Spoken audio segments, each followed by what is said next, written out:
Taking a presidential-style excursion doesn't mean you have to pack up and go to Washington, D.C. You can follow the footsteps of our country's leaders right here in our own backyard, and there's no motorcade required. Every man who's held the office in the 20th century has visited Oklahoma except for Calvin Coolidge. Tulsa native and historian Sam Childers is an expert on the subject, and he can lay out a presidential-style Oklahoma itinerary in nothing flat. I just think it's fun to actually go to these places and you can actually, stand and touch and be where these men were, these people from our history were.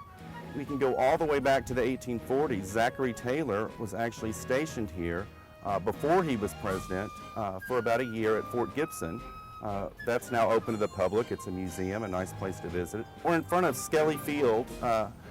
Some people know it as Skelly Stadium, but President Truman visited here in 1948 on his famous whistle-stop campaign across the country. The pundits were saying that President Truman was going to lose to Thomas Dewey.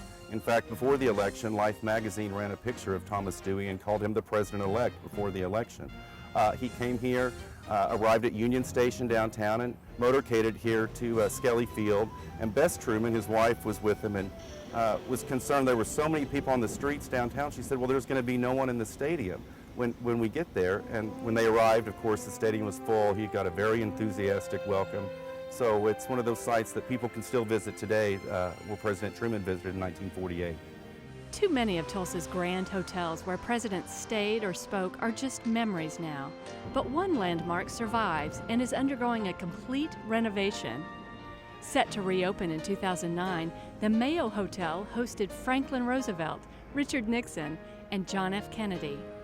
The weekend retreat of Robert S. Kerr in Poteau was a favorite getaway spot for the senator's friends from Washington.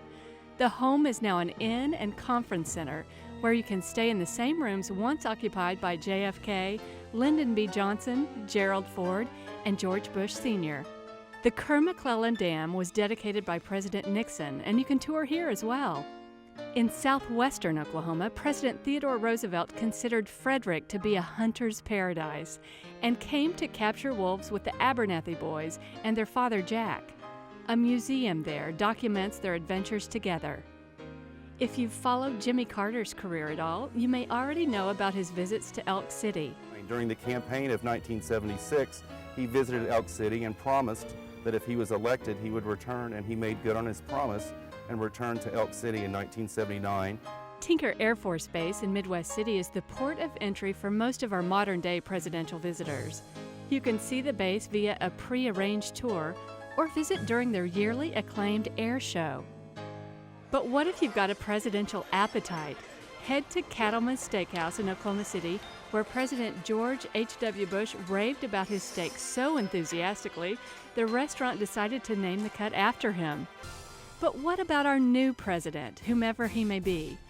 When our new commander-in-chief pays a visit to the Sooner State, how do we show him some authentic Oklahoma hospitality?